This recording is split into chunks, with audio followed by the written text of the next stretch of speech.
Tô ao vivo.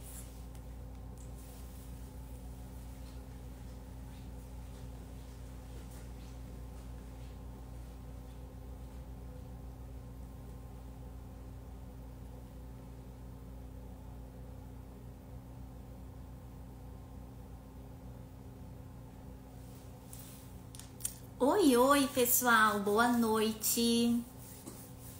Olha nós em mais uma noite fria dessa semana. Vou esperar o povo entrar, então eu já chamo o Henrique aqui.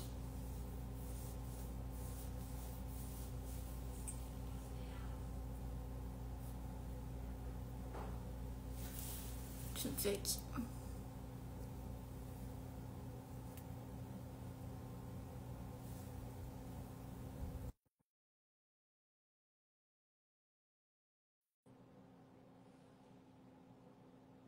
Ver se eu convidei. Convidei.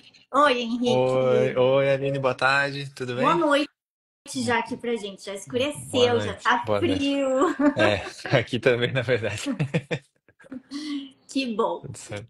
Henrique, não falei nadinha ainda, tava esperando o povo entrando, mas quero começar agradecendo, né, de novo, por você ter topado estar aqui lá em 2021, né, quem era ainda da minha época de 2021, o Henrique já esteve aqui comigo uma Verdade. vez, é um profissional que eu admiro muito, né, que tem muito conhecimento aí para trocar com a gente, e quando me pediram uma sugestão aqui na empresa, eu lembrei de ti de novo, né? Então, obrigada, Obrigado. né? Sei que já passou um bom tempo aí. Sim, Tu tens um projeto também da escola, o escritório que trabalha com tributário, né? Então, acredito que tu tenha muito a agregar aqui essa noite.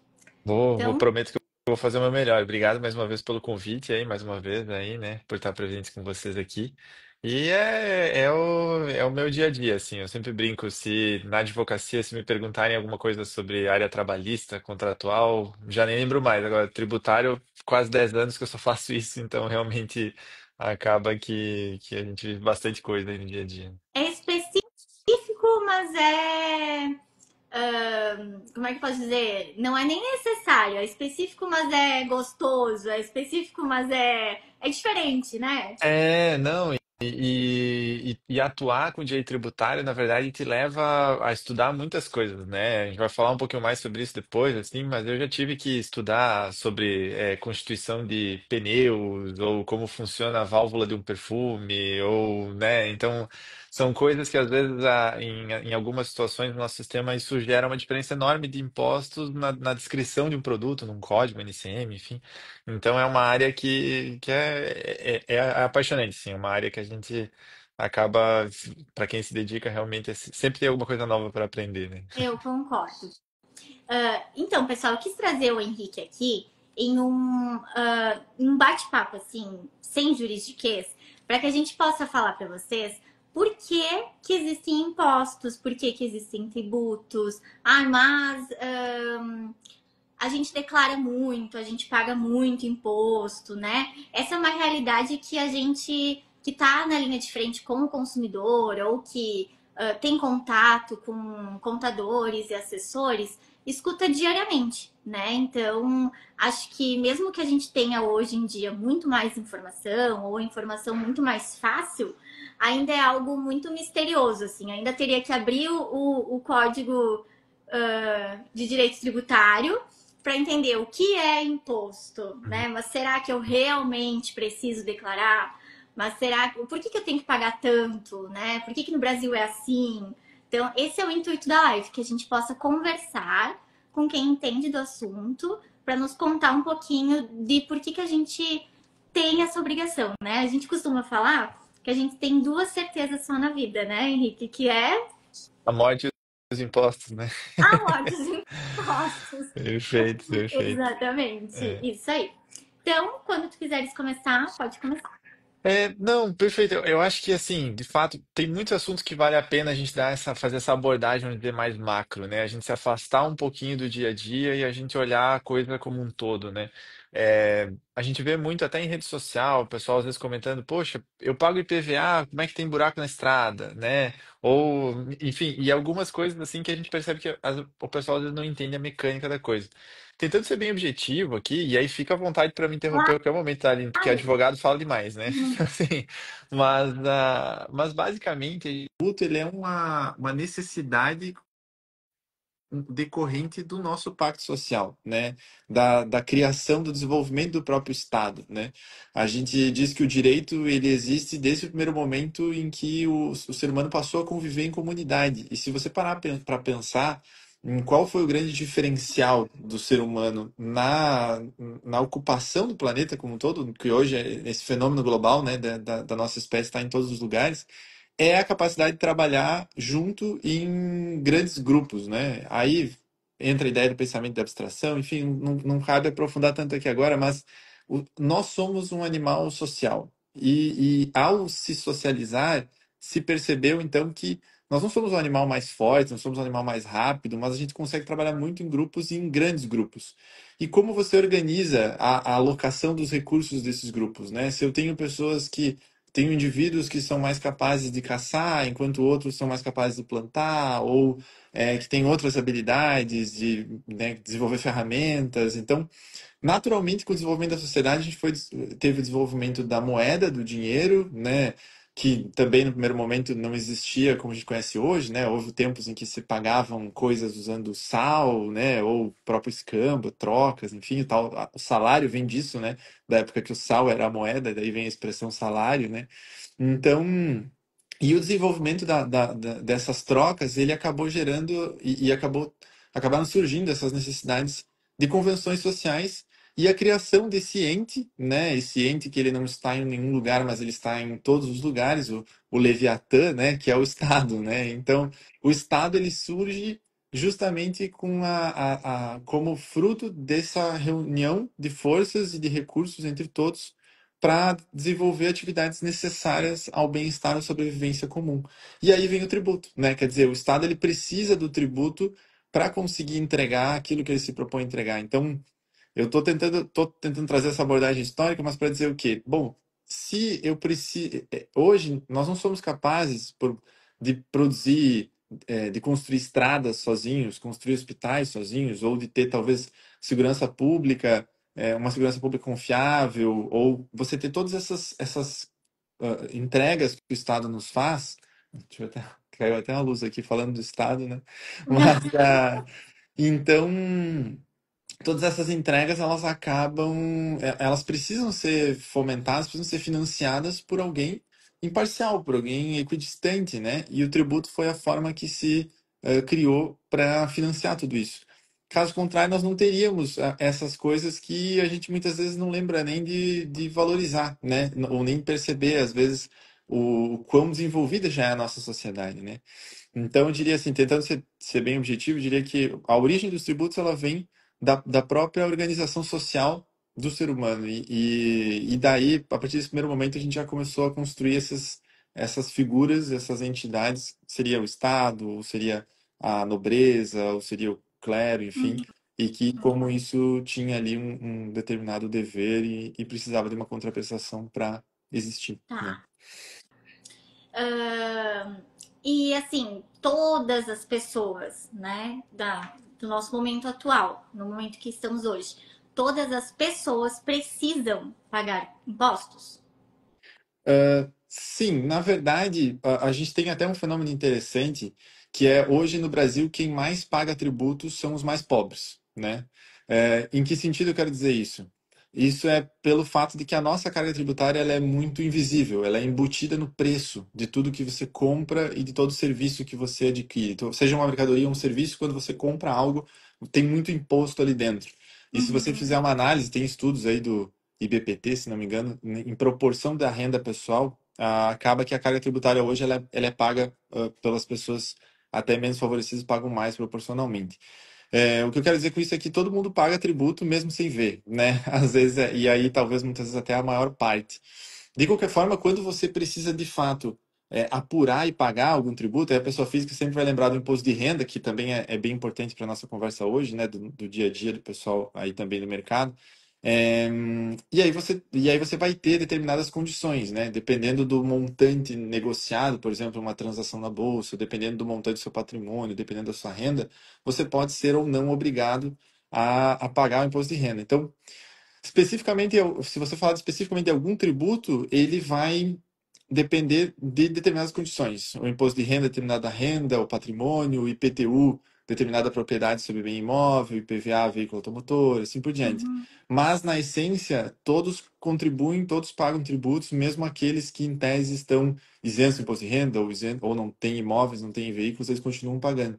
E isso faz sentido dentro daquela ideia original, né, do Pacto Social. Então, acaba que existe uma tentativa aí no sistema de dividir essa carga de maneira não igualitária, talvez isonômica, enfim, com uma maneira justa, né? Se tenta criar um sistema que a gente sabe que não acaba não dando certo, é muito difícil, mas enfim, a tentativa é de que cada um pague uma parcela aí do custo da manutenção de todos esses serviços públicos, né? uhum.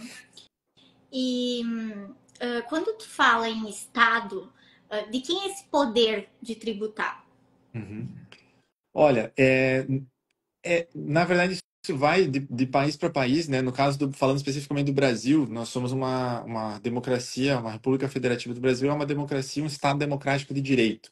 Então, a ideia, nós temos uma Constituição que funda o Estado brasileiro, vamos dizer assim, que é onde estão as principais delimitações de poderes e capacidades prerrogativas desse ente construído por todos nós, né? E a Constituição escrita através de representantes do povo, na época, Assembleia Constituinte. Então, por isso, o Estado Democrático de Direito é um Estado que busca a construção não só por maioria desse texto, mas também privilegiando os direitos das minorias, né? Isso é um ponto interessante da democracia. A democracia não é necessariamente a ditadura da maior parte da população, né? Ela, hoje, no século XXI, a visão que se tem de democracia é de que as decisões sejam, sim, tomadas a partir da maioria da população consultada, seja via plebiscito, referendo, ou através dos seus representantes eleitos, mas você tem também os princípios constitucionais, né, os direitos individuais, invioláveis. Então, essa Constituição, quando ela foi criada, ela já trouxe tudo isso. E então as minorias também são protegidas dentro de uma democracia, de um Estado democrático de direito. Então, no Brasil, nós temos o Estado dividido nessa figura, nos três grandes entes públicos, né, federal, estadual, municipal, e aí cada um deles vai ter a sua prerrogativa. É interessante pensar assim que como tudo isso é uma grande ficção, né? Porque e aí uma coisa interessante até é você refletir sobre como a Constituição ela surgiu em 88, mas ela não é a legislação mais antiga hoje vigente no Brasil, né? O próprio Código Tributário Nacional é anterior, é lá de meados da década de 70, né? Então você tem que dizer, poxa, mas o Estado não foi criado, o Estado brasileiro hoje não foi criado em 88 com a Constituição, como é que o Código Tributário dos anos 70 ainda está vigente, né? Não, ele foi recepcionado pela Constituição. Então a gente cria essas ficções jurídicas para desenvolver a situação. Mas, em termos simples, no Brasil a gente tem a figura do Estado dividida entre o ente público federal, estadual e municipal, essencialmente cada um com suas prerrogativas, direitos, deveres e competências, né? Então, geralmente a gente acaba vendo essa figura personificada no poder executivo, né?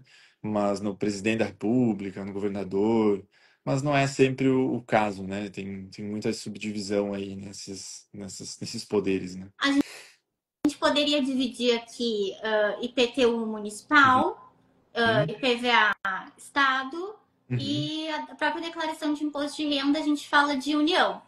A gente Perfeito, poderia dividir dessa forma, né? perfeito. São, Tá. são bons exemplos. Uhum, E já que a gente citou, né, lá em meados de 1970, antes mesmo da Constituição Federal, o que que traz, ou o que fez, ou o que fomentou, assim, qual é o movimento que fez surgir essa reforma tributária? Além, claro, né, de estar desatualizada, é outro momento da vida, né? uhum, Enfim, mas o que acontece e quais são os pontos que tu acha relevante dessa reforma?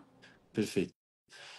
Bom, eu costumo trazer assim de que a gente já fala em reforma tributária desde 89, pelo menos, né? A partir do momento que se criou o sistema tributário atual em 88, já tinha alguém querendo reformar em 89. Então, esse é um debate que ele de fato, assim, ele já tem, muita gente diz, esse debate já avança há 30 anos e não evoluiu. Então, pois é, mas é que isso não significa que uma proposta específica esteve em debate ao longo dos 30 anos, né? Isso significa apenas que sempre houve essa percepção, né, seja de uma pequena parcela ou de uma parcela maior da população ou do poder constituído, de que seria importante alterar o regime que existia. A ideia que prosperou, vamos dizer assim, nessa emenda constitucional que já foi aprovada, e aí eu acho que é um ponto interessante. Eu gosto de pensar, gosto não gosto de pensar dessa forma, mas enfim, eu preciso pensar que a reforma tributária já é uma realidade, né? Eu, pessoalmente, eu não vejo com bons olhos o projeto que existe hoje, a forma como ele foi desenvolvido e como ele vem sendo implantado, a gente pode falar mais disso depois, mas a proposta, a reforma tributária está aí, já foi alterada, a Constituição já foi alterada, isso não vai mais voltar atrás. Então, falando especificamente dessa reforma que a gente está vivendo hoje, ela vem com um grande objetivo que é de simplificação. Então, houve uma percepção de um determinado grupo de que o nosso sistema tributário brasileiro ele era muito complexo. E aí você já percebe no primeiro momento de que nunca se falou sobre redução da carga tributária, né? Muita gente fala, olha, mas a gente paga imposto demais no Brasil, precisa mudar isso, né? Pode até ser o caso, mas não é isso que está em debate hoje. Então, já desde o início, não vamos imaginar que vai existir algum tipo de redução de tributo, porque isso nunca foi um assunto.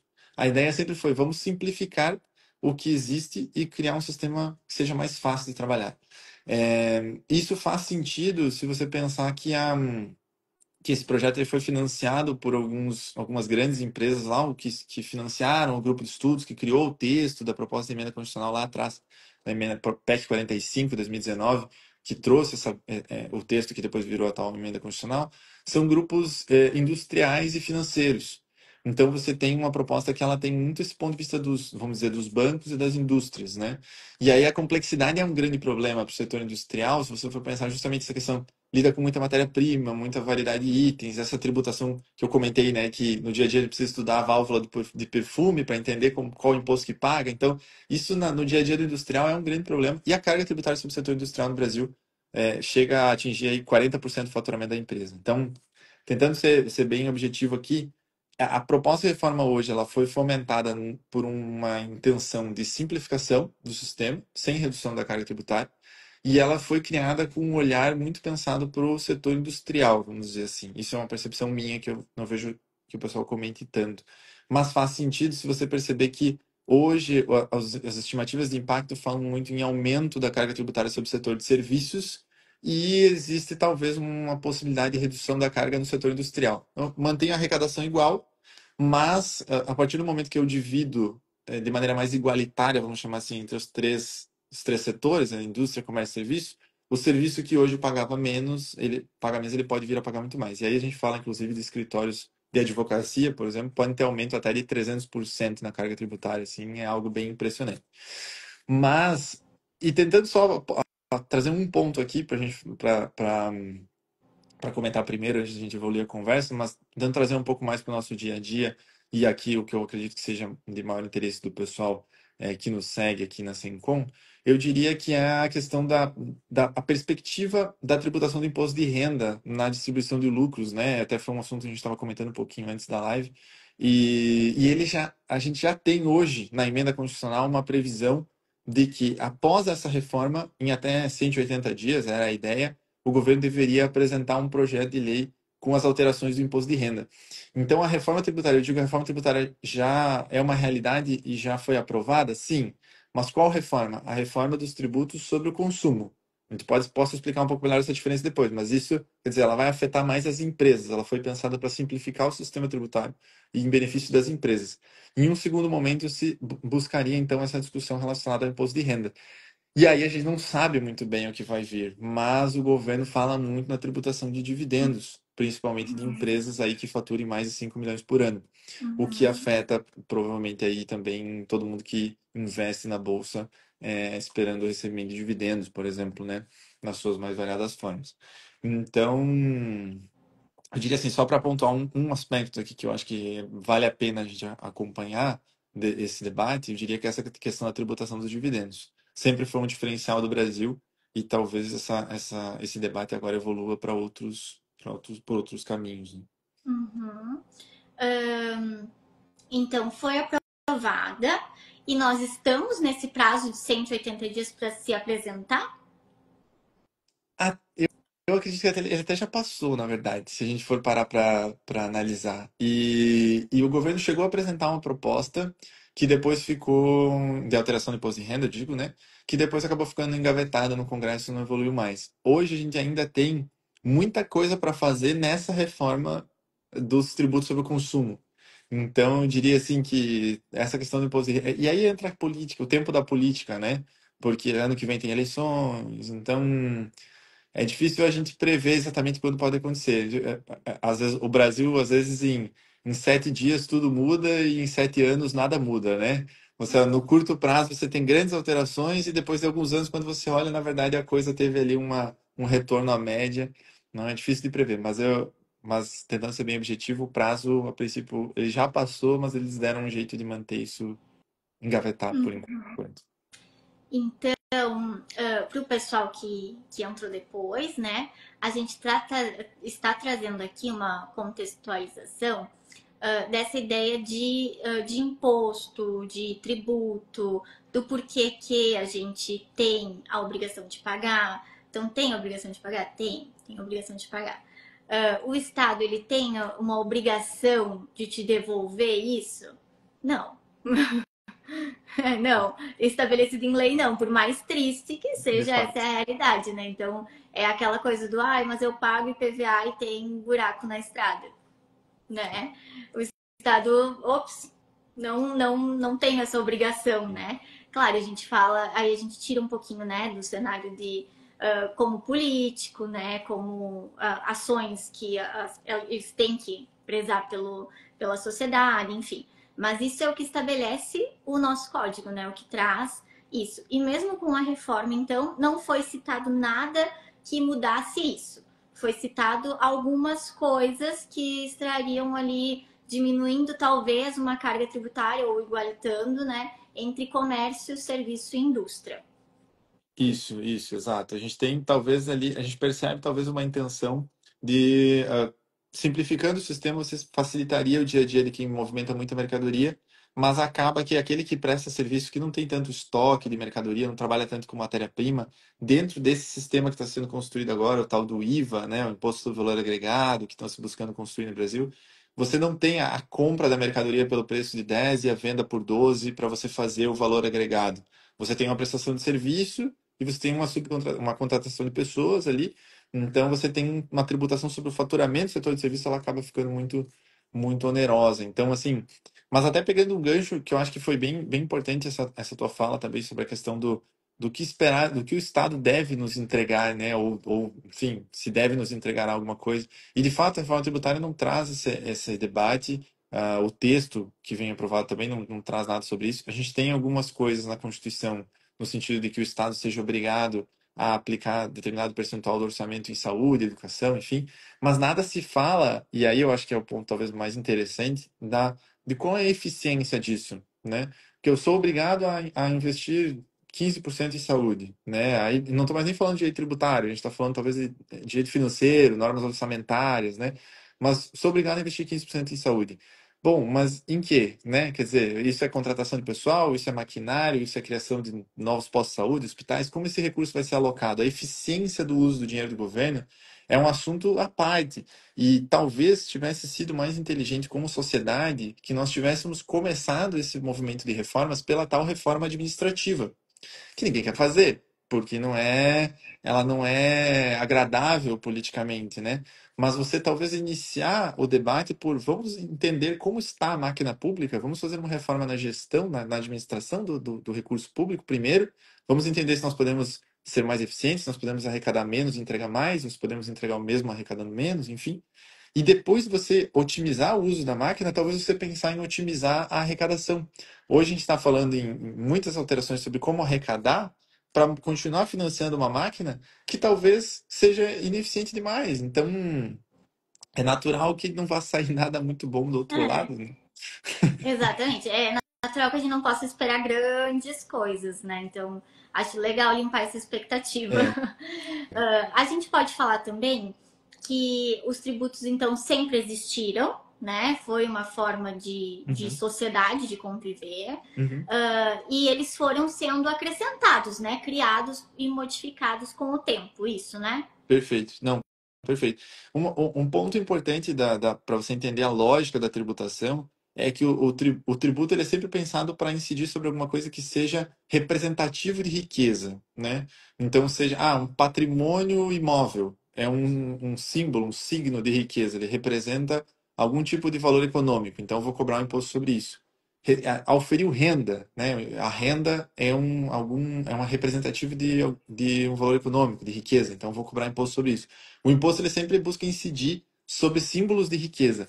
E aí até, só um comentário aqui, um parênteses que eu acho interessante, comentei rapidamente antes da live também, mas eu queria trazer para vocês a ideia hoje, que é como às vezes a construção desse sistema ele gera distorções ou gera situações até curiosas. A gente tem uma questão histórica da tributação, né, na Inglaterra, que também se refletiu no Nordeste brasileiro, em algumas cidades, que é a tributação calculada sobre a quantidade de janelas, né? Então, o que que era isso? Isso foi uma forma pensada na época, isso foi um tributo que durou mais de 150 anos na Inglaterra, e a intenção era, então, vamos entender, eu estou buscando signos de riqueza. Então, uma casa que tenha 20 janelas tende a ser uma casa maior do que uma casa que tem quatro. Então eu posso cobrar mais dessa residência, por um IPTU dessa residência com 20 janelas pode ser mais alto do que uma residência com quatro, porque isso seria justo. Eu estaria respeitando a capacidade contributiva, como a gente fala, quer dizer, a capacidade de contribuir. Essa pessoa que tem uma casa maior, ela tem a capacidade de contribuir mais, eu vou cobrar mais imposto dela. E aí você tem que criar esses critérios. E o critério que foi pensado lá atrás foi essa ideia da quantidade de janelas. E aí você tem alguns fenômenos curiosos, assim, que conforme a coisa avançou e isso foi se tornando um fato social consolidado ao longo desses mais de 150 anos que isso foi uma realidade, as pessoas foram se tornando mais criativas também, né? Então você teve situações, por exemplo, onde as pessoas começaram a construir janelas que serviam para iluminar dois cômodos. Então eu fazia uma janela só, só que era muito grande que ela pudesse alcançar dois cômodos. Então é uma janela só, vou pagar imposto numa janela só. Aí o governo teve que alterar a lei e dizer, não, olha só, a gente contabiliza a janela de acordo com o cômodo que ela está. Se ela pegar dois cômodos, vai ser contabilizado como duas janelas. Ah, legal. Daqui a pouco alguém veio com a ideia, não, eu vou colocar tijolos aqui, mas eu não vou concretar. Eu vou só fechar com tijolo. Então, quando eu precisar abrir a janela, eu tiro o tijolo, uso. Quando eu não precisar, eu fecho. Se o fiscal passar aqui, é uma parede, né? Uhum. Então, assim, e aí o governo teve que dizer, não, isso é uma fraude. Então, se você usar materiais removíveis para tapar a sua janela, você vai levar uma multa extra. E isso foi se tornando um fato social que foi gerando uma série de desdobramentos. Você tem aí questões até de saúde pública, porque aí as residências começaram a ser construídas com menos janelas para pagar menos imposto. E depois, no inverno da Inglaterra, isso virou um problema na proliferação de algumas doenças pela baixa circulação do ar, né? Nessas construções que foram feitas dessa forma por mais de 100 anos. No Brasil, em algumas cidades do Nordeste, a gente vê que as casas elas foram feitas com portas que fecham só até a cintura, com a madeira assim, né, que você consegue Sim, fechar só embaixo verdade. e deixar aberto em cima. Isso também era um planejamento tributário, porque a gente também tinha essa questão de cobrar pela quantidade de janelas. Então, se você fizesse vários vãos que eram, na verdade, portas, você não pagava mais imposto, porque você não tinha janela, só tinha porta. Mas aí você fechava até a cintura e na prática você tinha uma janela. Sim. Ai, que Então, legal. então assim, eu acho interessante a gente pensar nesses exemplos, porque isso é aquela velha ideia, a planilha aceita tudo, né? A gente vê o governo dizendo, olha, vou aumentar a tributação do IOF ou vou aumentar a tributação dos fundos em determinado perfil, e isso vai me trazer uma arrecadação estimada de 30 bilhões no ano que vem. A planilha aceita tudo, só que são muitas variáveis e as partes são móveis. Quando você cria, vou tributar um determinado fundo, isso faz com que o investidor, bem assessorado, enfim, ou bem informado, né, como é o pessoal que segue vocês aqui com certeza, ele vai buscar caminhos aonde ele não vai precisar pagar esse imposto. Ah, então o fundo A agora tem tributo, eu vou buscar o fundo B. O fundo B, ah, não, então eu vou para o fundo C, eu vou constituir uma holding, vou para uma offshore, ou vou, né, colocar meu patrimônio em nome terceiro, eu vou... Então, a tributação ela se torna, ela tem essa relação tão próxima com a vida social e com a realidade que a planilha não consegue capturar. Então a gente precisa ser muito cético quando a gente vê esses debates relacionados à reforma tributária e essas estimativas de quanto isso vai aumentar em 20% a taxa de crescimento do PIB dos próximos 10 anos. Bom, acertar a taxa de crescimento do PIB dos próximos 10 anos já é difícil. É, Você projetar um aumento de 20% nessa taxa projetada de crescimento do PIB ao longo dos próximos 10 anos, assim, né? é, Então, a gente precisa acompanhar esse debate de perto e eu gosto de trazer esse exemplo porque eu acho que a gente precisa enxergar a tributação como esse fato social antes de tudo e para não aceitar qualquer discurso que a gente receba por aí, né? exatamente. Eu acho legal também trazer para vocês para contextualizar, que é a mesma coisa que aconteceu com os criptoativos, né? Com os ativos digitais. Lá atrás, né, mal se declarava, mal se falava nisso, né? Então, ainda temos muitas pessoas que trazem isso justamente por esse movimento. Ah, não se falava. Aí começou a se falar muito, né, sobre declarar imposto de renda, imposto de renda, imposto de renda. Movimento de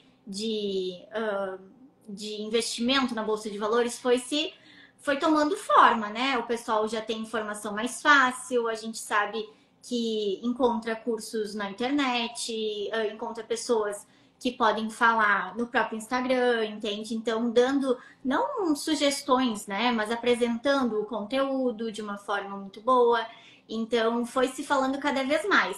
Aí foi se tributando, então, começando a se tributar ou a Receita ter uma visão mais ampla sobre isso. Aí saímos da bolsa para ir para os criptoativos porque ainda não estava sendo monitorado, né? Aí se falou só nisso, é o burburinho, é o burburinho, é o burburinho, né? Aí a Receita tributou os criptoativos, né? Então a gente vem fazendo esse movimento mesmo, Não. bem exatamente como a gente viu ali que mudou agora a legislação para investimento no exterior.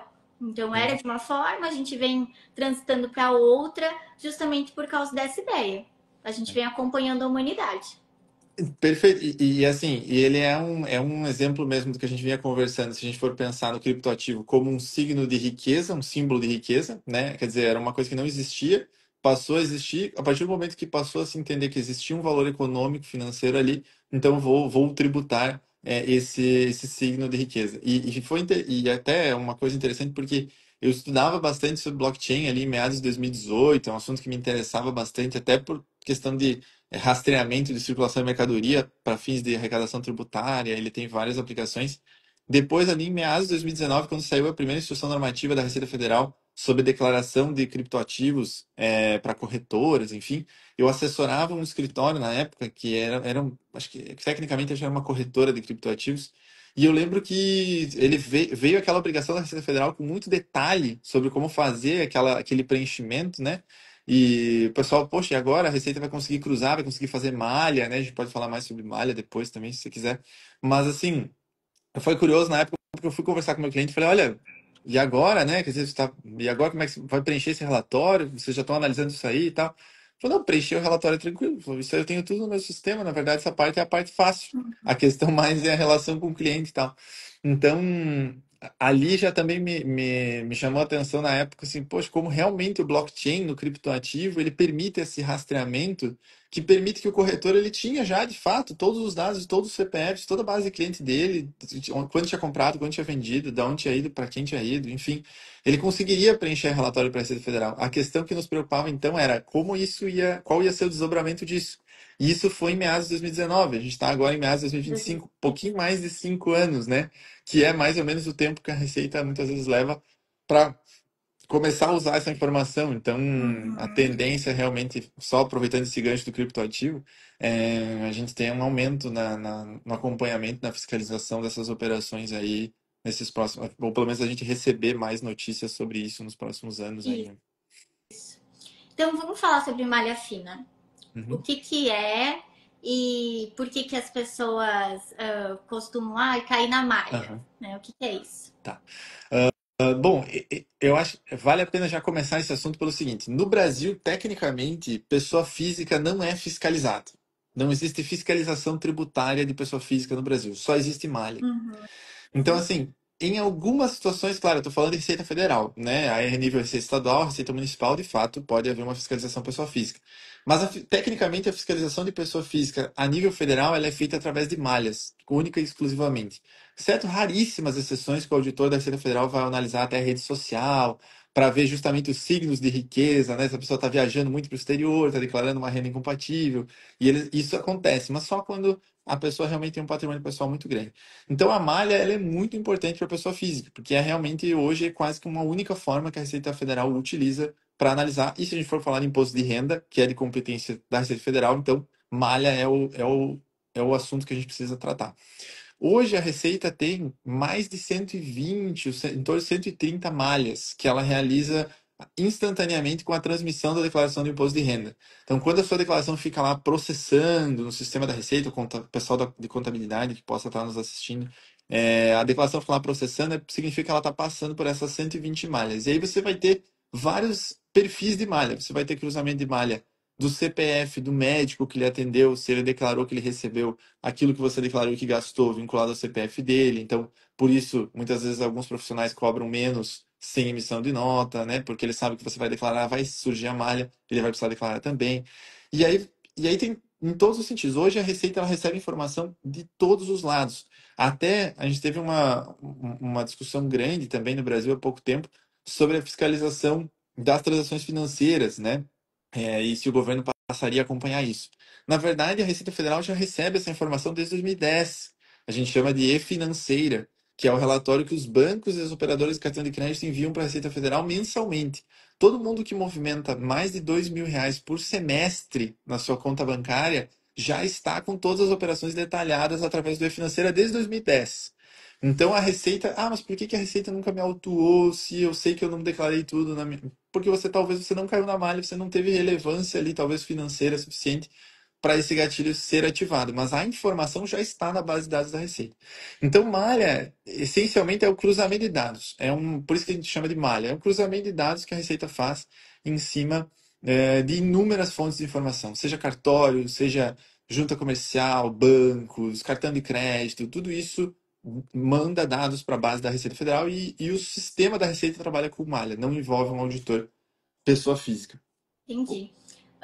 Dá para se dizer que a Receita Federal tem o melhor software do mundo, assim, né, do que se fala de encontrar dados, cruzar dados, aquela ideia de imposto retido na fonte, enquanto tu Aham. tá negociando já tem uma parte que a Receita já sabe, né? Uhum. Então não tem muito como fugir disso. Olha, com certeza é um dos melhores, sim, sem dúvida. É uma das coisas mais avançadas no Brasil é a fiscalização tributária. Isso é curioso, tá? Eu viajei para o Chile em 2019, se não me engano, que eu fui para lá, em 2018. Eles ainda tinham nota fiscal física. Quer dizer, a Europa, então assim, o cara me entregou uma nota fiscal física. Eu comprei um vinho lá, alguma coisa. Na Europa, eles ainda trabalham muito com papel moeda, né? A Europa já tem esse contraste, né? Você tem alguns lugares que não aceitam mais dinheiro papel moeda e você tem lugares que só aceitam papel moeda e ainda não tem a cartão de crédito. Mas o Brasil, ele é um país que tem um sistema financeiro, bancário muito avançado, talvez até pela criatividade da nossa população, o sistema bancário brasileiro teve que se desenvolver. Então, os Estados Unidos ainda usa muito cheque. No Brasil, a gente quase não tem mais isso.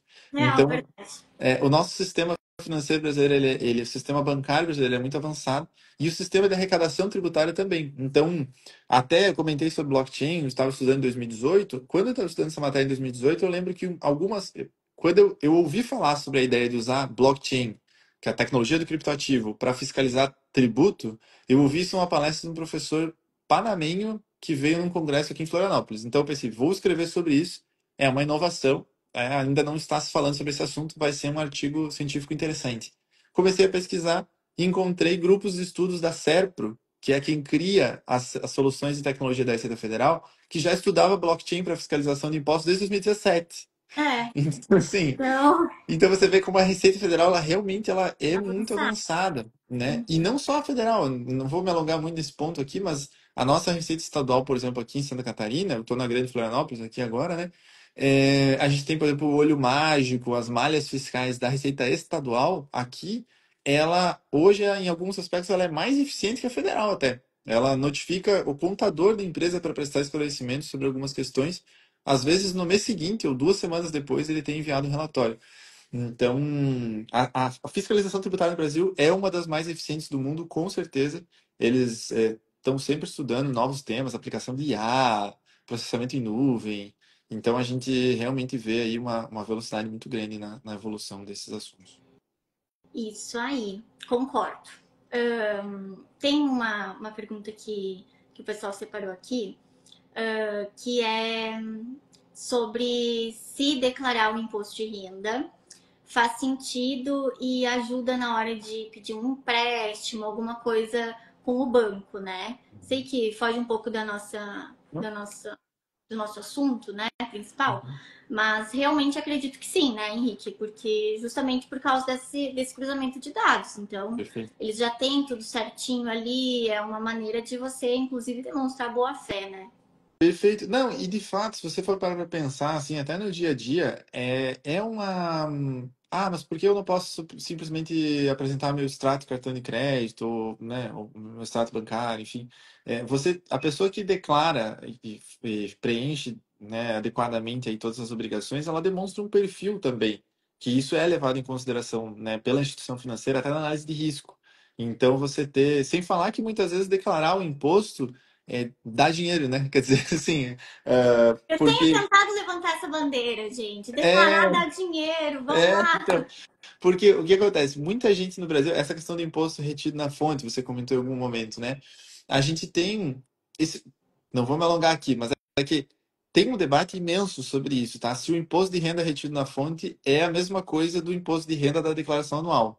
E isso, quando eu estudei esse assunto mais a fundo, cheguei à conclusão de que não era, que são impostos diferentes. Mas, enfim, não cabe aqui a gente alongar esse debate. Mas você tem o imposto de renda retido na fonte que afeta a maioria dos brasileiros que trabalham CLT, por exemplo, né? Dependendo da sua remuneração, você vai ter algum nível de retenção de imposto.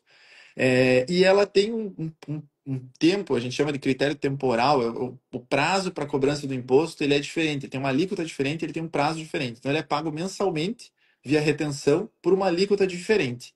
E na declaração de imposto de renda em abril do ano seguinte, por isso que a gente chama de declaração, popularmente é a declaração de imposto de renda, mas tecnicamente é a declaração de ajuste anual, né? Por que ela é declaração de ajuste anual? Porque você vai pegar o imposto de renda retido mês a mês, e entre outros, se você investe na bolsa, você pode ter tributação de renda variável, DARFs, enfim, que foram pagos nesse período, prejuízo fiscal, enfim. Você vai fazer todo esse ajuste e você vai declarar isso em abril do ano seguinte, no mês de abril do ano seguinte. Então, por isso que às vezes declarar o imposto dá dinheiro, né? Quer dizer, mesmo que você esteja dentro da faixa de isenção, se você sofreu retenção, você pode declarar simplesmente para receber a restituição. E Exato. funciona muito bem, Uhum. né? Funciona muito bem. Exatamente. Eu vejo também na prática, né, que declarar errado, né, de maneira equivocada, ou ter um cálculo que ele não é cronológico e sequencial, né, porque o cálculo ele tem essa obrigação de seguir essa ordem, acaba também prejudicando o investidor. Então, a gente vê hoje em dia o que mais acontece aqui na Sincom é que as pessoas acabam vindo com a ideia de não, eu só obtive lucro, né? Porque eles sabem da regra de tributação, então, sobre o lucro, né? Só obtive lucro neste mês. Então, eu só vou calcular este mês, né? E Hum, aí fica todo equivocado, né? Um cálculo completamente errado. E a uhum. gente tem aí, então, uma possibilidade de economizar, do imposto de renda ser dinheiro, né? Uhum. Ter essa retenção devolvida, ou ter o teu prejuízo declarado para daqui a pouco, quando você tiver lucro, né? Não precisar pagar todo esse valor, mas depende muito da pessoa final, né? Da pessoa final realmente ter esse ato de não, eu vou declarar porque isso vai sobrar para mim. É um ato de vai sobrar. Eu até comentei, né, antes da live sobre problemas que eu já tive com algumas plataformas, né, que eu usava de concorrentes aí de vocês, enfim, né, no cruzamento de informações para declaração de imposto de renda. E assim, de fato, o investidor pessoa física, até porque via de regra ele não é um profissional na área de investimentos, né, ele precisa ter algum sistema que ajude ele a controlar tudo isso, né. Eu acho que é um investimento, é um gasto que eu faço na minha pessoa física também, faz todo sentido. E a gente precisa encarar esse prejuízo, né? Vamos combinar aí, mesmo que você perdeu, né? Declare, né? Registre esse prejuízo, porque de fato Existe. ele É dinheiro vamos seu, é dinheiro. encarar, Você vamos tem que encarar isso como dinheiro. A gente tem que encarar. encarar isso como dinheiro. O pessoal também me pediu aqui, deixa eu ver. Ah, se existe, tipo assim, países fora do, sem ser o Brasil, em que não tem impostos, né? A gente chama dos paraísos fiscais. Uhum. O próprio Panamá, né? É um paraíso fiscal. Sim, sim. Existem os paraísos fiscais, são países que ou não tem qualquer tributação, ou tem uma tributação, ou não tem tributação em algumas situações específicas, né? E aí, enfim, também não vou me alongar, mas só um exemplo.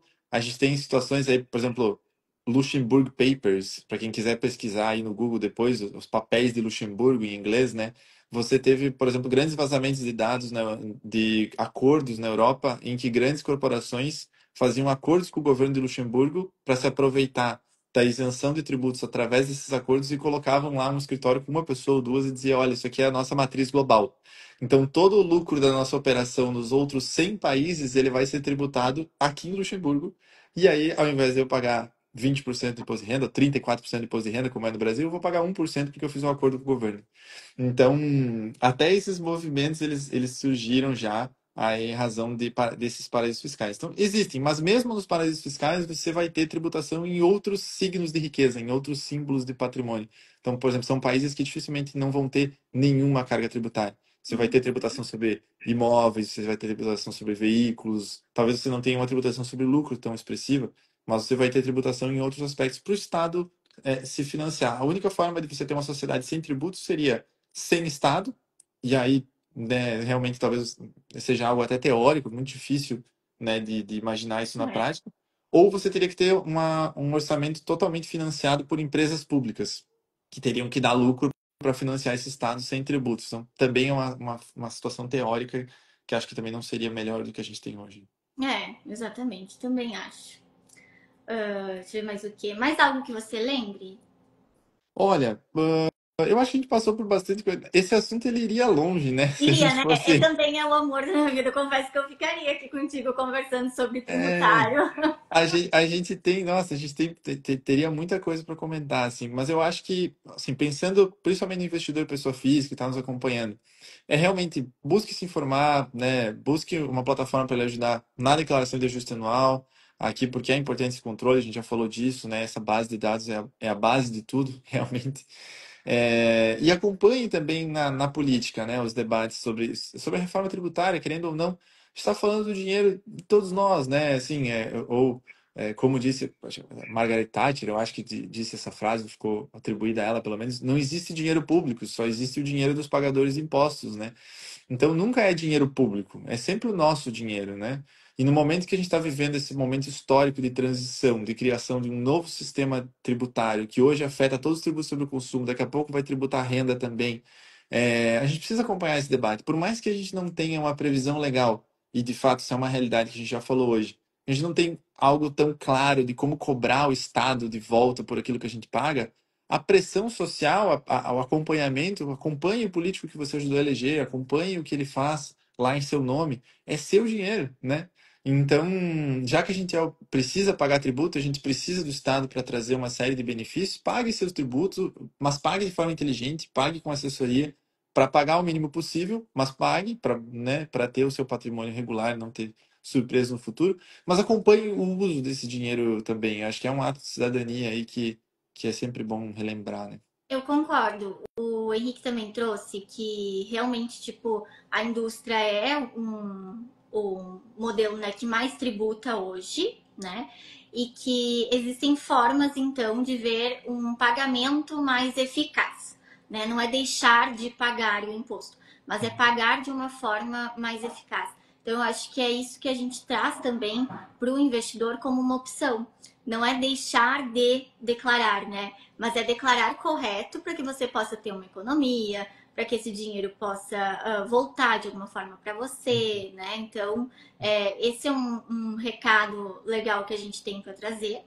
E também acho que é legal a gente lembrar que mesmo não, né, operando na bolsa, ou mesmo não atingindo o mínimo ali do imposto de renda, todo mundo contribui, né, Uhum. ao ligar a luz, desde quando a gente acorda, né? Sem Então dúvida. tá todo mundo contribuindo o Sim. tempo todo para essa máquina girar, né? A, Acho mo- que é é, a morte e os impostos, né?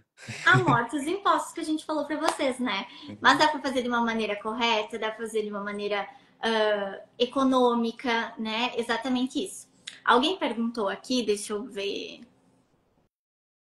A Bruna perguntou, disse que nunca tinha declarado imposto de renda, né? E se a Sencom pode ajudar com isso. Então, Bruna, sim, a gente consegue te ajudar, justamente porque nós temos especialistas aqui em que vai analisar exatamente qual é o tributo que você deve declarar ali, se é do investimento ou até mesmo de RPF, tá? Se você tem imóveis, a gente está completamente capacitado para te ajudar nisso. Inclusive dos anos retroativos, né? Já que se houver uma fiscalização, isso vai ser retroativo também, né? No time que a gente falou. Deixa eu ver mais o que. O Maurício da Silva me pediu assim: com o Revar, vai acabar as calculadoras de B3? Aline, não acredito, né? Não acredito porque é um sistema que a Receita mesmo coloca lá como uma sugestão. Então, eles não se responsabilizam. Muito da ideia de ter uma calculadora, né, para calcular o teu imposto, para gerar uma DARF, para saber se está exatamente correto, é ter essa responsabilidade fiscal e tributária, né? Então, é essa garantia e o diferencial que a gente costuma entregar aos nossos clientes, que é estar ali se acontecer alguma coisa, né? A gente pode provar que o cálculo é por A mais B, a gente consegue entregar todo esse amparo, né? Então é por isso que eu não acredito que o Revar vá terminar com a calculadora de B3, tá? Não, não acredito. Vamos ver mais o quê? Mais alguma pergunta? Mais algo que vocês lembrem de tributário que vocês gostariam de saber? Vou olhar minhas perguntas aqui para ver. Os fundos imobiliários nós falamos, que é a questão dos dividendos já estaria na própria Uhum. previsão de reforma. Uhum. Até só um comentário rápido sobre isso, mas assim, eu acho que existe um bom debate aí na tributação dos dividendos que seria não simplesmente criar a tributação de dividendos sem alterar nada, né? O que eu quero dizer com isso? Já houve em outros momentos debates sobre vamos reduzir o imposto de renda da pessoa jurídica e vamos tributar a distribuição de lucro dessa pessoa jurídica. Então, hoje no Brasil, você tem, falando das empresas que estão com capital aberto em bolsa, são grandes empresas do ponto de vista contábil, né? Então, via de regra, faturamento de pelo menos 300 milhões ao ano, são obrigadas ao regime tributário do lucro real. E você vai ter, então, essas empresas sendo tributadas essencialmente em 34% sobre o seu lucro. Então, você tem 15% de imposto de renda, 10% adicional de imposto de renda e 9% de CSLL. Então, isso falando de tributação PJ, né? Então, depois de toda a carga tributária que a empresa já tem sobre o seu faturamento, INSS, que é tributo que ela paga sobre o salário dos seus funcionários, tudo que ela paga embutido na matéria-prima que ela compra, ou no maquinário, no equipamento, enfim. Depois de todos os outros tributos, lá do lucro que ela vai ter, ela ainda é tributada mais 34% por esse grande sócio que é o governo. É muita coisa, gente. Para uma empresa grande, você ter mais de um terço indo para o governo do lucro já, né, é muito mais do que a maior parte dos sócios vai receber. Muitas vezes um sócio que tenha uma parcela representativa do capital de uma grande empresa, às vezes ele vai deter 5% das ações daquela empresa, né? Então, 34% do lucro é muita coisa. Talvez se a gente entrasse num bom debate de, olha, vamos reduzir essa tributação sobre o lucro e vamos tributar o dividendo, isso não seria necessariamente tão preocupante para o investidor pessoa física. Porque você pode ter, vai ter menos, vou receber menos dividendo com a tributação, talvez, mas talvez a empresa possa ter um fluxo de caixa mais vantajoso para reinvestir no negócio e aí crescer no valor do seu equity ali, no valor da sua ação, né? Então, Isso. de fato, existe um bom debate aí. E por isso que é Uhum. importante a gente acompanhar essas questões aí na política, como elas evoluem, qual o debate que surge. Se o padrão for a ideia de vamos tributar o lucro porque os ricos podem pagar mais e precisamos ajudar os mais pobres, aí a gente sabe onde que vai dar esse discurso, né, de que cria essa divisão da sociedade uns contra os outros, né? Mas a gente vamos trabalhar de maneira, vamos pensar de maneira mais republicana, olha, faz sentido tributar dividendo? A empresa já paga, já paga imposto de Isso. renda, a empresa já paga vários outros tributos. Ainda vamos cobrar imposto de renda do sócio quando ele recebe dividendo? A maioria dos países do mundo cobra, mas a maioria dos países cobra 34% do lucro já quando você chega. Então, não, né? Não. Então você tem aí, existe um bom debate. É só comentando assim que não é porque se fala de tributação de dividendos que necessariamente vai ser algo que a gente precisa ficar muito preocupado, mas a gente precisa entender o tom que essa conversa vai ter, né? O tom que vai ser dado para esse debate. Exatamente. Concordo. Concordo com isso. Mais alguma coisa, pessoal, que vocês queiram perguntar para o Henrique? Vocês têm alguma dúvida? Vocês ainda têm alguma dúvida se tem que declarar ou não? Vamos ver. Um exemplo interessante, Aline, só para encaminhando aqui Claro, para o conta para nós. final, é um caso que eu gostei muito de acompanhar, que começou aqui em Florianópolis e depois ele se desenvolveu ao longo de vários outros estados do Brasil, que foi a Operação Tio Patinhas da Receita Federal. A gente estava falando de malha fiscal antes, né? O que muita gente fazia na declaração de imposto de renda? Isso, né, em um mundo distante, não conheço ninguém que faça, nunca ouvi falar, né? Mas e o que o pessoal fazia? O pessoal declarava que tinha um determinado valor de dinheiro em espécie, como se fosse como um ativo na sua declaração de imposto de renda. Então eu vou dizer, olha, na minha primeira declaração de imposto de renda, eu digo que eu tenho 100 mil reais em espécie. Porque, como eu não tenho um histórico de declaração, a Receita não consegue cruzar, ela não sabe exatamente de onde veio aquele valor. E eu já deixo ali os 100 mil em espécie. Se no futuro eu adquirir algum bem e eu não tiver uma renda declarada para demonstrar de onde ele veio, eu desconto esse dinheiro em espécie que eu tinha declarado inicialmente e justifico a aquisição daquele bem. Isso foi uma estratégia, como eu disse, né, feita em um lugar muito distante por pessoas muito, né, que nunca conheci. É. Mas, no meio disso tudo, isso acabou se tornando algo que se tornando muito comum e as pessoas, de certa forma, se empolgaram. E aí você tinha, em determinado momento em 2018, mais dinheiro em valores em espécie declarados nas declarações de imposto de renda pela população brasileira do que moeda circulando. Então, Entendi. assim, É. então, assim, a coisa ganhou uma proporção curiosa. E aí a Receita Federal fez a Operação Tio Patinhas. O que era a Operação Tio Patinhas em 2018 aqui em Florianópolis? Ela notificou 1.000 pessoas que tinham declarado que tinham mais de 1 milhão de reais em espécie na sua residência, como um ativo. Mas ela não notificou para questionar de onde tinha vindo aquele dinheiro. Ela notificou para que a pessoa demonstrasse que o dinheiro existia. Então, não tinha Olha multa só. nenhuma, não tinha cobrança nenhuma de imposto. Era uma notificação que dizia simplesmente: venha até a Receita Federal em tal data e traga esses valores para a conferência, né? Uhum. A maioria das pessoas acabou indo e dizendo: olha, eu errei, digitei errado, não era 1 milhão, Foi, era 100 reais, né? Enfim. foi alguns zeros a mais. Alguns zeros a mais, passou, enfim. Mas era uma ação de educação fiscal. E isso é uma iniciativa muito legal da nossa Receita Federal. É uma iniciativa que a gente precisa elogiar, que a Receita Federal ela tem essa percepção social. Em vários assuntos, ela trabalha de forma educativa, com ações de educação social. Então, ela não entrou direto com a multa.